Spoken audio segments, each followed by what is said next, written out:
Hello everyone, welcome to third lecture of this Python series.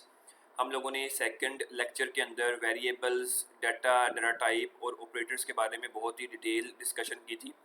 Operators के बारे में हम लोगों ने कोई इतनी इन डेप्थ डिस्कशन नहीं की थी। मैंने आपको लास्ट लेक्चर में ये बात बोली थी कि जैसे जैसे हम इन ऑपरेटर्स का इस्तेमाल करेंगे, इन ऑपरेटर्स को यूज़ करेंगे अपनी इस जर्नी के अंदर, वैसे वैसे मैं आपको इनके बारे में इंफॉर्मेशन प्रोवाइड करता जाऊँगा। आज जिस जो चीज़ हम लोग डिस्कस करने जा रहे हैं वो आपकी कंडीशनल स्टेटमेंट है। ये लेक्चर आपके लिए बहुत इंपॉर्टेंट है क्योंकि हम इस लेक्चर के अंदर अपना जो मोस्ट ऑफ द वर्क है वो प्रैक्टिकल होगा, यानी कि हम अपना कोड राइट कर रहे होंगे, बहुत सारे कोड हम राइट कर रहे होंगे और उन कोड की हेल्प से आपको बहुत सारा नॉलेज, बहुत सारा कंटेंट, बहुत सारी इंफॉर्मेशन आपको प्रोवाइड की जाएगी।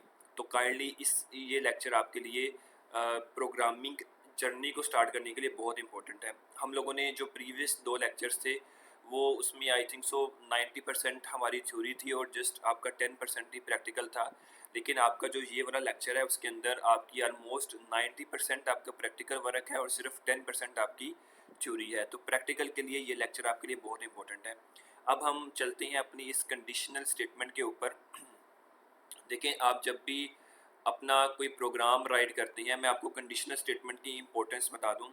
जब भी आप किसी स्मॉलर प्रोजेक्ट पे काम करेंगे या किसी बिगर प्रोजेक्ट पे काम करेंगे, किसी भी सॉफ्टवेयर पर काम करेंगे, तो 99% केसेस में आप उसके अंदर कंडीशनल स्टेटमेंट का इस्तेमाल कर रहे होंगे। तो इसलिए आपकी प्रोग्रामिंग के अंदर कंडीशनल स्टेटमेंट एक नेसेसरी और मैंडेटरी पार्ट है। तो इसलिए कंडीशनल स्टेटमेंट को अच्छे से लर्न करना हमारे लिए आगे नेक्स्ट प्रोग्रामिंग जर्नी के लिए बहुत ज़रूरी है। तो कंडीशनल स्टेटमेंट पर जाने से पहले आपको एक चीज़ के बारे में इंफॉर्मेशन होनी चाहिए और वो है आपका कंट्रोल स्ट्रक्चर। अब कंट्रोल स्ट्रक्चर आपका क्या है?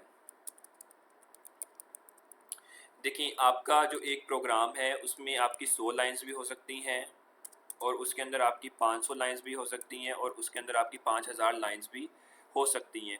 तो आपकी इन सारी लाइंस को जो चीज़ कंट्रोल कर रही है, आपके पूरे प्रोग्राम के फ़्लो को जो चीज़ हैंडल कर रही है, किस किस किस प्रोग्राम की लाइन ने कब एग्जीक्यूट होना है और उसने क्या चीज़ परफॉर्म करनी है, तो ये सारी की सारी चीज़ें आपके कंट्रोल स्ट्रक्चर के अंदर परफॉर्म हो रही हैं।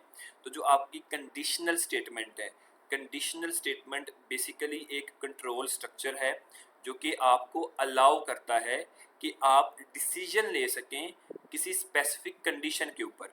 देखें, आप अपनी डेली लाइफ के अंदर बहुत सारे डिसीजंस लेते हैं सर्टेन कंडीशंस के ऊपर। आपकी आपके कोई भी डिसीजन हो सकते हैं और आपका हर एक डिसीजन किसी न किसी कंडीशन को फुलफिल कर रहा होता है।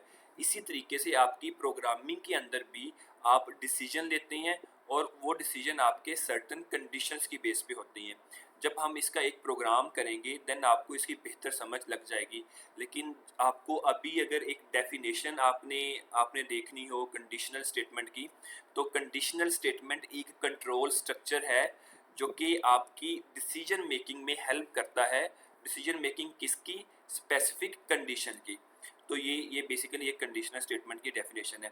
हम इस पूरे लेक्चर के अंदर 4 चीज़ें हम लोग कवर करेंगे। एक आपकी इफ़ स्टेटमेंट है, एक आपकी इफ़ एल्स है, एक आपकी मल्टीपल इफ़ एल्स है और लास्ट वन है आपकी नेस्टेड इफ़। तो एक-एक करके हम ये सारी चीज़ें स्टेप बाय स्टेप एक सीक्वेंस के अंदर डिस्कस करते हैं। तो सबसे पहले हम लोग डिस्कस करते हैं यहाँ पर आपकी इफ़ स्टेटमेंट। इफ़ स्टेटमेंट पर जाने से पहले आपके लिए मैं ऊपर यहाँ पर राइट कर देता हूँ। इफ़ स्टेटमेंट पर जाने से पहले आपको एक चीज़ के बारे में इंफॉर्मेशन होनी चाहिए। हम लोगों ने कल कल वेरिएबल्स के बारे में डिस्कस किया था। तो एक वेरिएबल, ये नेम बेसिकली वेरिएबल का एक नाम है, या अगर हम नेम थोड़ा सा एक सिमिलर आ जाता है। ये एज है, किसी भी पर्सन की एज। एज बेसिकली आपके एक वेरिएबल है और वेरिएबल का नाम आपका एज है और इसके अंदर कोई ना कोई वैल्यू आपकी स्टोर है। एक तरीका ये है कि मैंने कल आपको ये बात बोली थी कि आप अपने प्रोग्राम के अंदर जो चीज़ सबसे ज़्यादा इस्तेमाल करेंगे या आपका प्रोग्राम जिस चीज़ के ऊपर बेस करता है वो आपका डाटा है। तो एक चीज़ तो डाटा हम किस तरह अपने प्रोग्राम के अंदर राइट कर सकते हैं, उसके 2 तरीके हैं। एक तरीका ये है कि वेरिएबल को ऑन द स्पॉट कोई ना कोई आप वैल्यू प्रोवाइड कर दें। जैसे कि एज को हम लोगों ने 25 प्रोवाइड कर दिया, नेम को हम लोगों ने फॉर एग्जांपल ये हुसनैन प्रोवाइड कर दिया, और हम लोगों ने जो एड्रेस है उसको हम लोगों ने पंजाब प्रोवाइड कर दिया।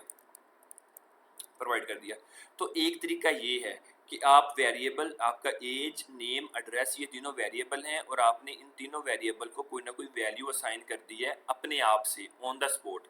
एक सेकंड तरीका भी है, वो सेकंड तरीका क्या है आपका कि आप अगर यूज़र से इनपुट लेना चाहें, देखें जब भी आप फेसबुक को ओपन करते हैं, आप किसी भी ऐसी चीज़ को ओपन करते हैं जहाँ पर आपको लॉगिन करना पड़े, तो वहाँ पर आप अपना ईमेल एड्रेस और अपना पासवर्ड राइट करते हैं, तो वो बेसिकली यूज़र राइट कर रहा होता है, यानी कि आप राइट कर रहे होते हैं। तो उसके लिए हम ये पाइथन के अंदर क्या क्या प्रोसीजर परफॉर्म होता है, आप अपने वेरिएबल का नाम लिखते हैं, जिस भी वेरिएबल के अंदर आप अपनी वैल्यू स्टोर करवाना चाहते हैं। आप असाइनमेंट ऑपरेटर, ये भी एक ऑपरेटर है असाइनमेंट ऑपरेटर, आप इसको लगाते हैं। इसके बाद पाइथन के अंदर एक फंक्शन इस्तेमाल होता है जिसको हम इनपुट कहते हैं। तो इनपुट के ज़रिए ही आप यूज़र से वैल्यू इनपुट करवा रहे होते हैं। तो इनपुट के अंदर आप यहाँ पर सिंगल कोटेशन या डबल कोटेशन के अंदर आप यहाँ पर उसको कहते हैं कि प्लीज़ इंटर योर एज, कि आप अपनी एज इंटर कर दें और यहाँ पर आप इस ब्रैकेट को क्लोज कर देते हैं। तो जैसे ही आप अपने इस प्रोग्राम को रन करेंगे तो वो आपसे ये पूछ रहा है कि प्लीज़ इंटर योर एज, और यहाँ पर फिर आप अपनी एज इनपुट करते हैं। फॉर एग्जांपल आप यहाँ पर 30 एज पुट कर देते हैं। तो क्योंकि अभी हमने कोई भी चीज़ प्रिंट नहीं करवाई, तो मैंने आपको कल के लेक्चर में ये बात बोली थी कि अगर आप कोई भी चीज़ शो करवाना चाहते हैं, कोई भी आउटपुट प्रिंट करवाना चाहते हैं, तो उसके लिए आप पाइथन का एक कीवर्ड इस्तेमाल होता है, एक फंक्शन इस्तेमाल होता है प्रिंट नाम का, और इसके अंदर आप अपना जो वेरिएबल है वो पास कर देंगे। तो जैसे ही आपने ये पास किया, यहाँ पर हम अपनी एज, अगेन आपका प्रोग्राम रन हुआ 30 और हमें ये 30 यहाँ पर शो हो चुका है। अगर हम एक दफ़ा अगेन इसको रन करें और यहाँ पर हम लोग लिख दें एज 90, तो हमें ये 90 शो हो गई है। तो ये चीज़ आपके लिए जानना ज़रूरी है कि वेरिएबल दो तरह से वैल्यू इनिशलाइज करता है, एक ऑन द स्पॉट और एक हम लोग यूज़र से। अब इसके बाद हम लोग चलते हैं आपके नेक्स्ट जो इफ़ स्टेटमेंट है उसका हम एक प्रोग्राम राइट करते हैं। देखिए हमारे पास एक प्रॉब्लम है, या हम एक सोल्यूशन क्रिएट करना चाहते हैं कि अगर यूज़र के जो मार्क्स हैं वो 40 से अबव हों, 40 हों या 40 से अबव हों, तो उसको एक मैसेज चला जाए कि कॉन्ग्रेचुलेशन यू हैव पास्ड। हम इस सिनेरियो की बेस पे एक प्रोग्राम राइट करना चाहते हैं इफ़ स्टेटमेंट के अंदर। तो अब हम यहाँ पर क्या करेंगे, हमें चाहिए मार्क्स यूज़र से, तो हम एक वेरिएबल क्रिएट कर लेंगे मार्क्स नाम का, और यहाँ पर हम उसको हम लोगों ने कल बात की थी कि पाइथन डायनामिक टाइपिंग का इस्तेमाल करता है, यानी कि आप अगर उसकी टाइप मेंशन ना भी करेंगे तो इट्स ओके। लेकिन एक बात नोट कर लीजिएगा, जब भी आप किसी डेटे के ऊपर ऑपरेशन परफॉर्म कर रहे होंगे, चाहे वो अरिथमेटिक है, चाहे वो लॉजिकल है, कंपैरिजन है, कोई भी ऑपरेशन है आपके आपके डेटे के ऊपर, तो तब आप उसकी टाइप मेंशन करेंगे, क्योंकि पाइथन बाय डिफ़ॉल्ट हर एक चीज़ को एज अ स्ट्रिंग के तौर पे लेता है। जैसे कि अगर मैं बात करूं एज, तो एज आपकी जो 25 है वो एक इंटीजर है, लेकिन अगर आप इसकी टाइप मेंशन नहीं करेंगे तो वो एज को एज अ स्ट्रिंग के तौर पे लेता है। ये बात नोट कर लीजिएगा, इंटरव्यू में भी बहुत इसके बारे में पूछा जाता है कि पाइथन बाय डिफ़ॉल्ट हर एक वैल्यू को एज अ स्ट्रिंग के तौर पे पास करती है। तो अभी हमें, क्योंकि हमने यहाँ पर एक कंपैरिजन परफॉर्म करना है मार्क्स के ऊपर कि मार्क्स 40 से अबव हैं या नहीं है, तो इसलिए हमें इसकी टाइप मेंशन करनी पड़ेगी। तो इंटीजर है तो हम लोग ने यहाँ पर इंट लिख लिया है। इसके बाद आपकी ब्रैकेट आएगी और यहाँ पर हम इनपुट करवाएंगे, क्योंकि हम वैल्यू यूज़र से ले रहे हैं तो हम इनपुट करवाएंगे, और यहाँ पर हम लोग डबल कोटेशन या सिंगल कोटेशन के अंदर पूछ लेंगे कि प्लीज़ इंटर योर मार्क्स। तो यूज़र कोई ना कोई मार्क्स यहाँ पर इनपुट कर देगा, और इसके ऊपर हम अब यहाँ पर हम लोगों ने एक कंडीशन लगानी है। अब हमारी कंडीशन क्या है, उसका सिंटैक्स कैसे हम लिखते हैं, इफ़ लगाएंगे कीवर्ड इफ, इसके बाद हम जो भी हमारा वेरिएबल है, देखिए जो भी यूज़र ने वैल्यू यहाँ पर देगा वो आपके मार्क्स में आ जाएगी। तो हमने मार्क्स के ऊपर जाके देखा कि इफ़ मार्क्स आपकी वो ग्रेटर देन है या इक्वल टू है आपके 40 के, इसके बाद यहाँ पर लगाएंगे आप ये कोलन। बेसिकली पाइथन के अंदर आप इस्तेमाल करते हैं इंडेंटेशन। अगर आपको इंडेंटेशन इस्तेमाल करनी आ गई तो आपने पाइथन 80% सीख ली है। सिंटैक्स पाइथन का बहुत इजी है, हम लोगों ने पहले लेक्चर के अंदर ये बात बोली है कि ये इजी और बहुत आसान है लर्न करने के लिए। सिर्फ आपको अगर इंडेंटेशन समझ में आ गई तो जहाँ जहाँ पर भी हम इंडेंटेशन इस्तेमाल करेंगे मैं वहाँ वहाँ पर आपको इसके बारे में बताता जाऊँगा। तो अब हम लोगों ने इफ़ कंडीशन लगाई है, मार्क्स के अंदर आपके मार्क्स पड़े हैं, ये वेरिएबल है, और यहाँ पर हम लोगों ने ये ऑपरेटर लगा दिया है लेस देन और सॉरी ग्रेटर देन और इक्वल टू का। और इसके बाद हम जैसे ही इंटर करेंगे तो इंडेंटेशन की एक निशानी होती है कि जैसे ही आप आप ये लगा देंगे तो आपकी जो नेक्स्ट लाइन है उसमें 2 3 या एक टैब की स्पेस आएगी, और यहाँ पर हम प्रिंट करवा देंगे कॉन्ग्रेचुलेशन यू हैव पास्ड, कि आप पास हो चुके हैं। अब हम जैसे ही इस प्रोग्राम को रन करेंगे, देखिए हम इसको रन करते हैं तो वो हमसे हमारे मार्क्स पूछ रहा है। तो अगर हम इसको मार्क्स प्रोवाइड कर देते हैं 50 आपका 40 से अबव है, इंटर जैसे ही करेंगे तो उसने हमें ये आउटपुट प्रिंट करवा के दे दिया कॉन्ग्रेचुलेशन यू हैव पास्ड। अब हमारे माइंड में एक क्वेश्चन आता है कि अगर हमारे मार्क्स 40 से नीचे हों तो फिर भी हमें कोई ना कोई चीज़ प्रिंट होनी चाहिए, कोई ना कोई मैसेज हमें आना चाहिए। तो उसके लिए अब हम क्या करेंगे, अब हम चलते हैं अपने सेकंड टॉपिक की तरफ जो है आपका इफ़ और साथ में एल्स, इफ़ एल्स स्टेटमेंट आपकी। तो अब हम क्या करेंगे, जस्ट हम ये करेंगे कि यहाँ पर एक एल्स लगा देंगे, ELSE एल्स, अगेन इंडेंटेशन लगाएंगे, इफ़ के अंदर भी इंडेंटेशन, एल्स में भी इंडेंटेशन, इंटर करेंगे और यहाँ पर हम उसको एक मैसेज दे देंगे, हम उसको कहते हैं उप्स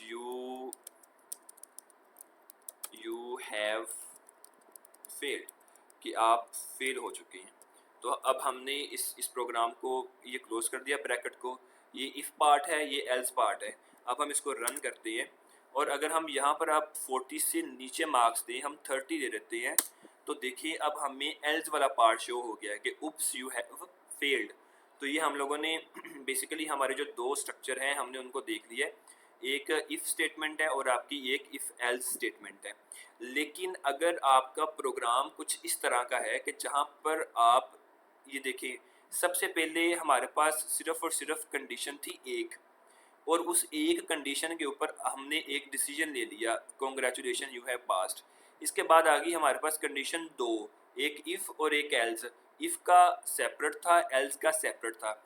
लेकिन अगर आपके पास कंडीशंस ज़्यादा आ जाती हैं, जैसे कि अगर आप एक स्टूडेंट मैनेजमेंट सिस्टम क्रिएट कर रहे हैं तो वहाँ पर आपका अगर 90 से अबव मार्क्स हैं तो ग्रेड ए हो जाए, अगर 80 से अबव हैं तो ग्रेड आपका बी हो जाए, 70 से अबव है तो सी हो जाए। तो यहाँ पर आपकी जो जो कंडीशंस हैं वो मल्टीपल हैं, वो दो से ज़्यादा हैं, 2 3 4 5 6 7 8 9 10। तो अब वहाँ पर आप कौन सी कंडीशनल स्टेटमेंट लगाएंगे। तो अब हम चलते हैं अपने थर्ड पार्ट की तरफ जो है आपका मल्टीपल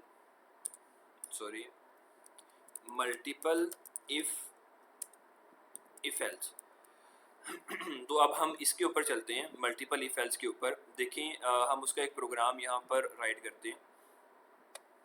अगर हम लोग मार्क्स की बात करें तो अगर हम यहाँ पर एक कंडीशन लगाते हैं, इफ़ कंडीशन, इफ़ आपके जो मार्क्स हैं वो अगर ग्रेटर देन है या इक्वल टू है आपके 90 के, तो क्या हो जाए, प्रिंट एक मैसेज आ जाए कि आपका ए ग्रेड है,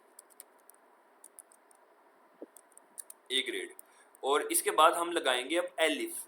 जब भी आप दो से ज़्यादा कंडीशंस को चेक कर रहे होंगे तो फिर आप उनको सेपरेट करेंगे एलिफ के साथ। इफ़ हमने देख लिया है, एल्स भी देख लिया है, अब एलिफ की बारी है।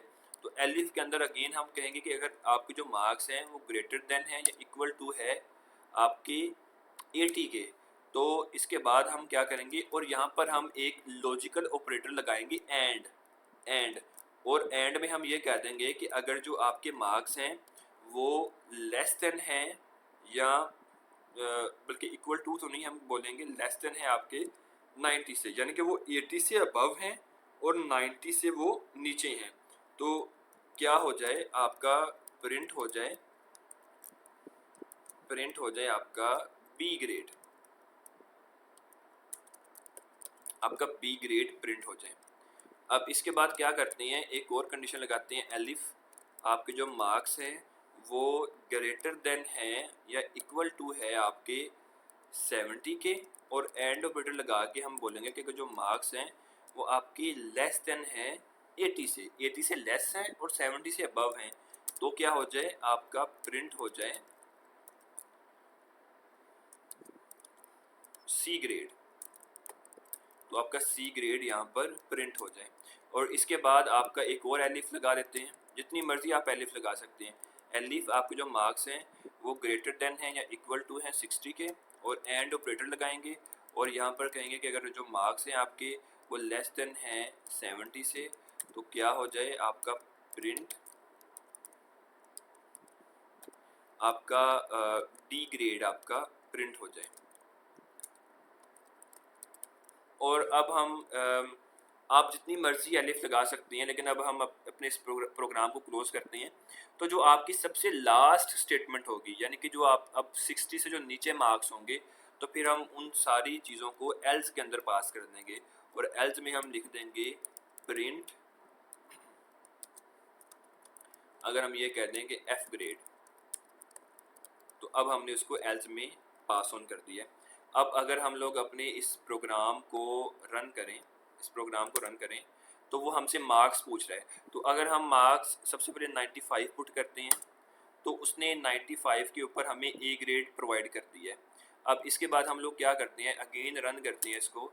अभी हम यहाँ पर अगर 85 कर दें, तो 85 पर उसने हमें ये बी ग्रेड प्रोवाइड कर दिया है। और अगर हम लोग यहाँ पर सबसे 40 प्रिंट करवा दें, तो वो हमें एल्स पार्ट के अंदर उसने एफ ग्रेड शो करवा दिया है।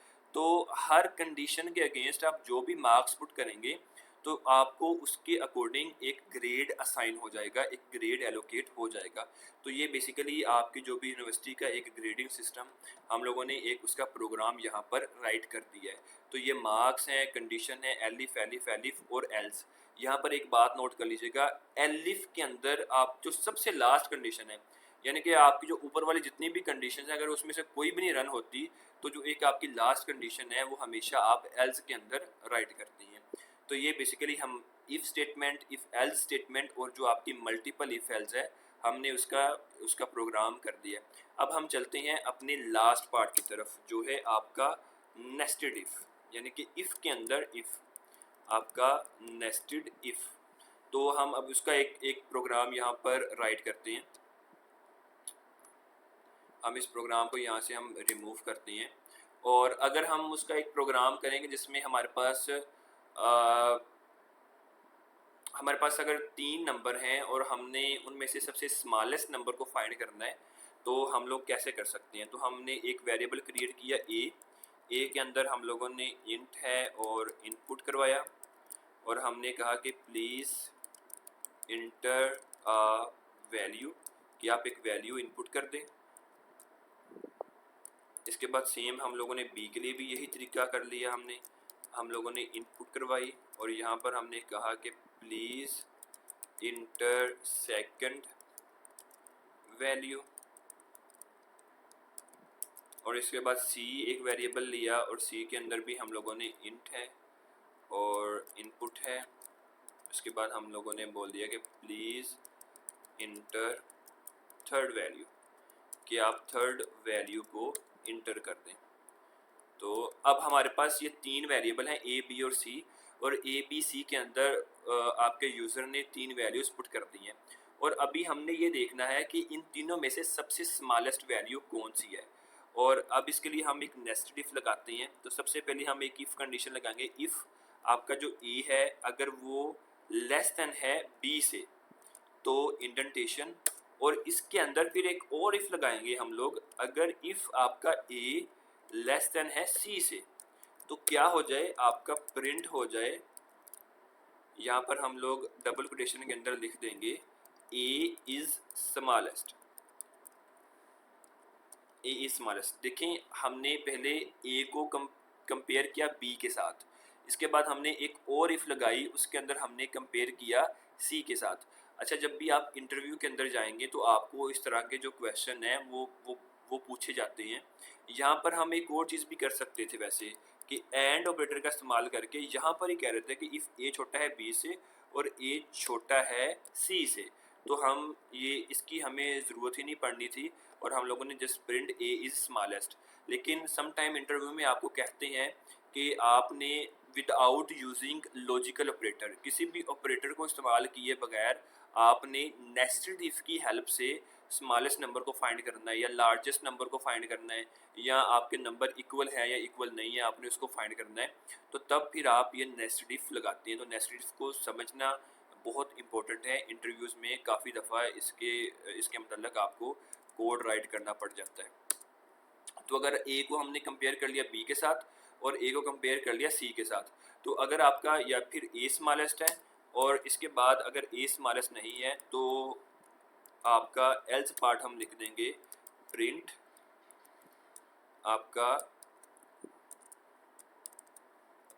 आपका सी इज स्मॉलेस्ट।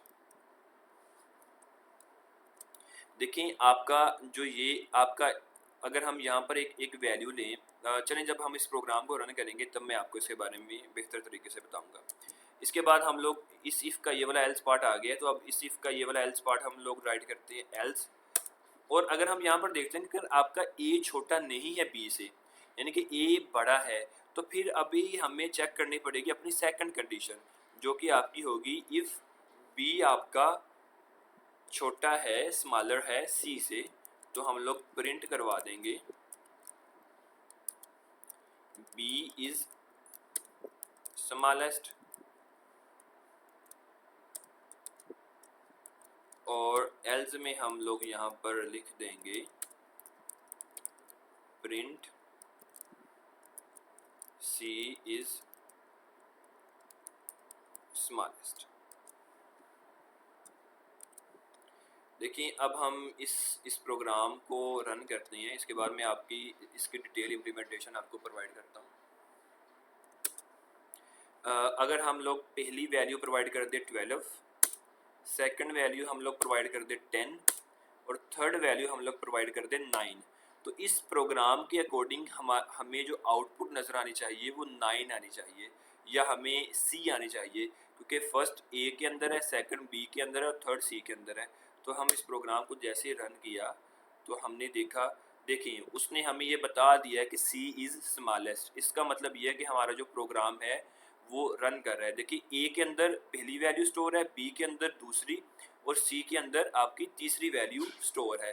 तो हम लोगों ने इसके ज़रिए अब ये देख लिया, अब सी के अंदर 9 पड़ा था, 9 10 से और 12 से छोटा होता है, इसलिए आपका सी स्मॉलेस्ट है। अब एक और प्रोग्राम करते हैं, एक और इसको रन करते हैं।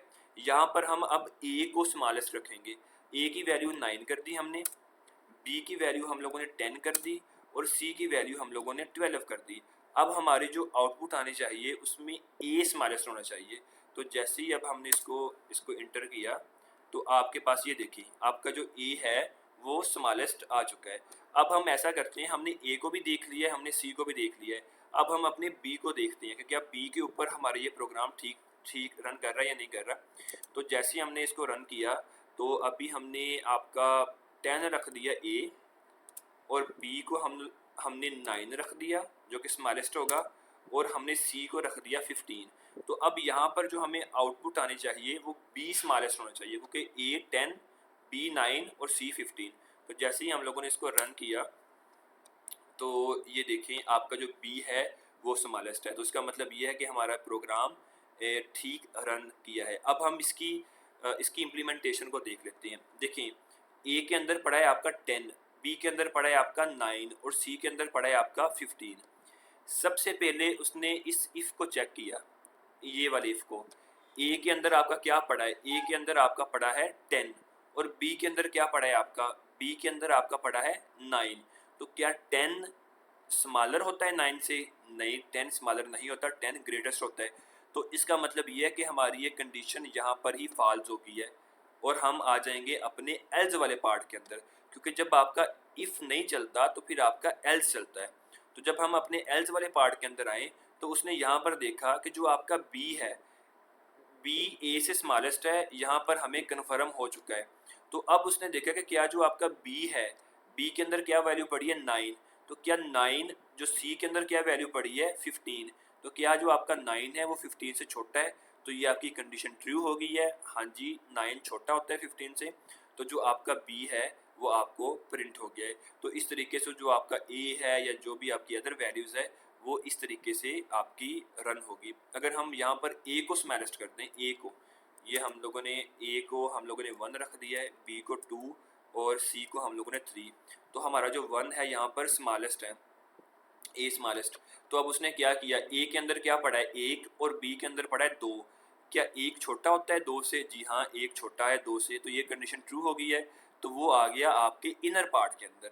यहाँ पर उसने देखा ए के अंदर क्या पड़ा है 1 और सी के अंदर क्या पड़ा है 3, तो 1 3 से छोटा होता है, बिल्कुल छोटा होता है, तो आपकी ये कंडीशन भी चल गई और आपकी दोनों कंडीशन ट्रू हो गई हैं और इससे आपकी जो ये स्टेटमेंट है वो प्रिंट हो गई है। तो ये आज का ये लेक्चर था इफ एल्स के ऊपर। होप्स वो आपको इसकी समझ लग गई होगी। Thank you so much. Next lecture के अंदर मिलते हैं।